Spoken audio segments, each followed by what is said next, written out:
you guys would have ended up in a court process called guardianship and conservatorship. And essentially, you're before a court now asking a judge to determine who should have that permission slip. Welcome back to Retirement Fundamentals. I'm your host, Kylie Malott, joined with our co-host, Ryan Anderson, and we have the one and only Stephanie Maloney here today. She's going to go over some estate planning docs. So we're excited to have her with us. She's been in the business for 30 years. Her and her husband have been doing this in Arizona since 1995. Is that right, Stephanie?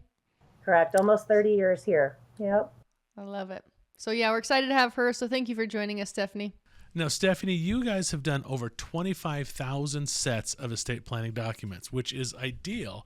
And the reason we brought you in today is that we had one of our listeners send in a question, and the question is this: what documents should I include in a proper and complete estate plan?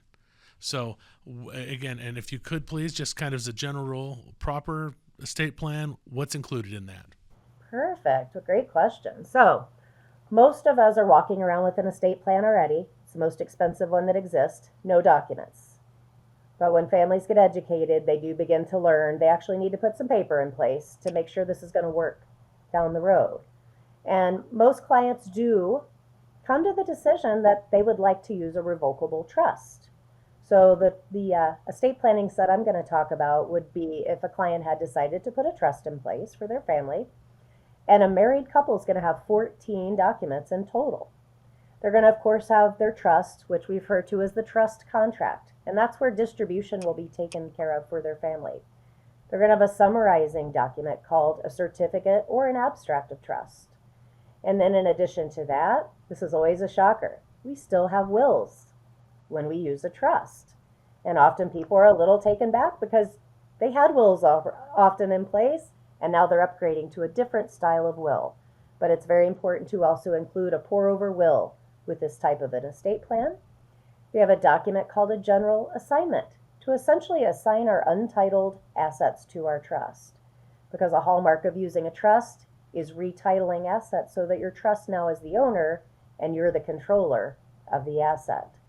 We're going to have community property agreements for those of us that are living in community property states. There are 9. And then, of course, we need documents that are going to work during our life, but should something bad happen to us and we are now left incapacitated.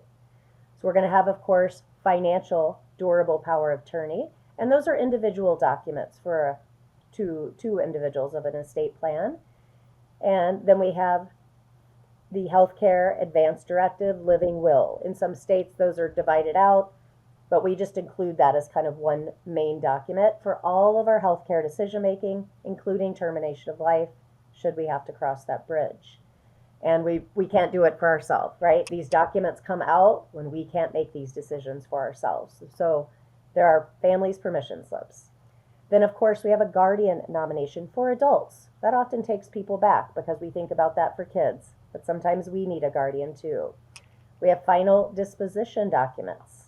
Those are about cremation and burial. And we started doing those many years ago. A lot of our clients have already made those decisions, but we have had several families end up in court fighting over cremation versus burial. So we've added that in the last year as just a box that people would check just to make sure we have a legal document that says what they wanted with respect to cremation. That's super interesting. I wouldn't have never guessed it was 14 documents. So I think there's a lot of people out there too who are listening thinking, oh gosh, I didn't realize it was that in depth. What is nice about what you guys do is their hand is always held, right? They're not just getting out there and having to figure it out themselves.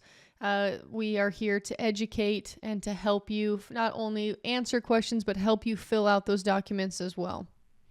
Yeah. The thing about it is that I go through, and one of the things here of retirement fundamentals, it's everything from your health to your wealth and everything in between.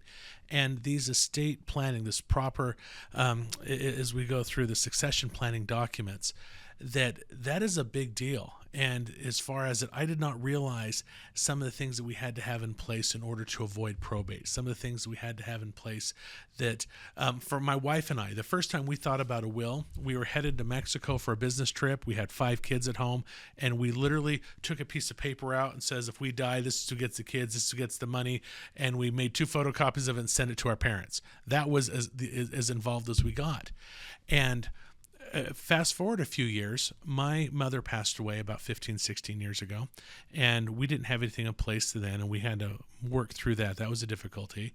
And then my dad was around. We like, okay, I want to get this done. I want to make sure that we don't have to go through that nightmare of things again. So we went through the whole process, got all the documents in place. But there's a problem. We did that about 10 years ago, and my dad sold the house. Then he went and he bought a 5th wheel RV or a camper or something, one of those things, and he did nomadic lifestyle for about 4 years. Then he went and he bought him a condo south of Salt Lake City, lived there for a couple of years.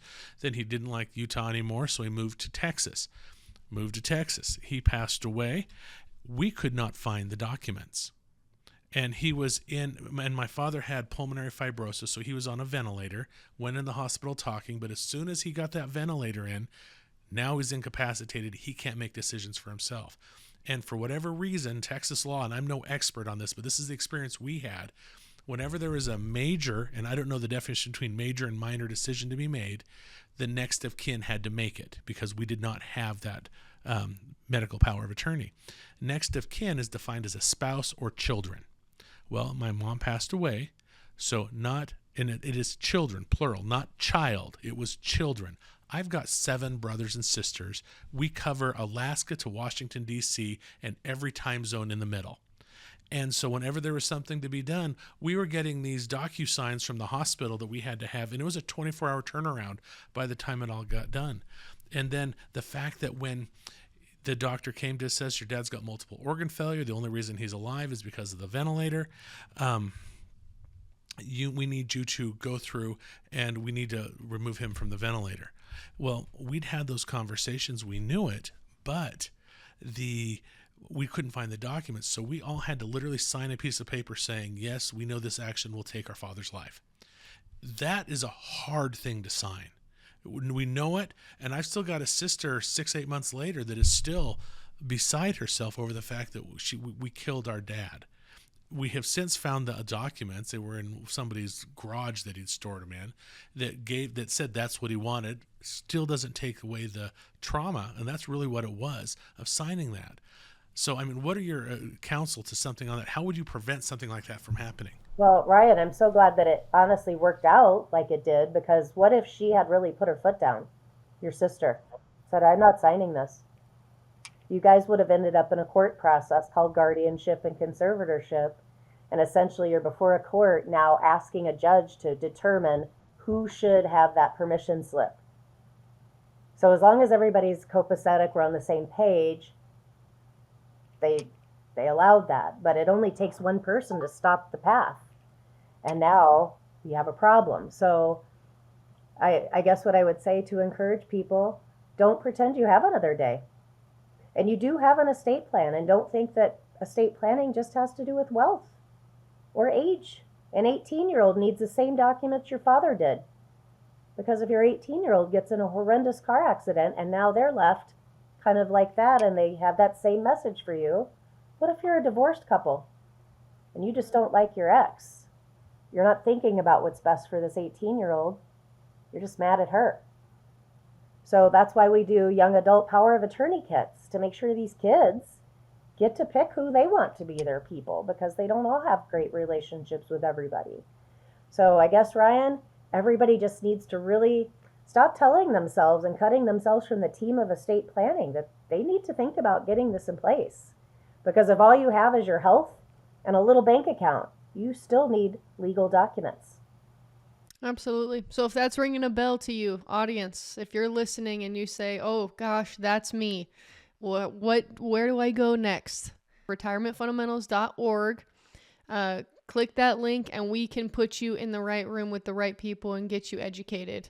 That's first and foremost. You need to understand what estate planning docs even look like and what they mean, and how how they affect you. So click the link, get on the website, book a call with us, and we can answer your questions and then get you in the right hands to help you with your estate planning. We will see you next time. Thank you so much for joining us at Retirement Fundamentals.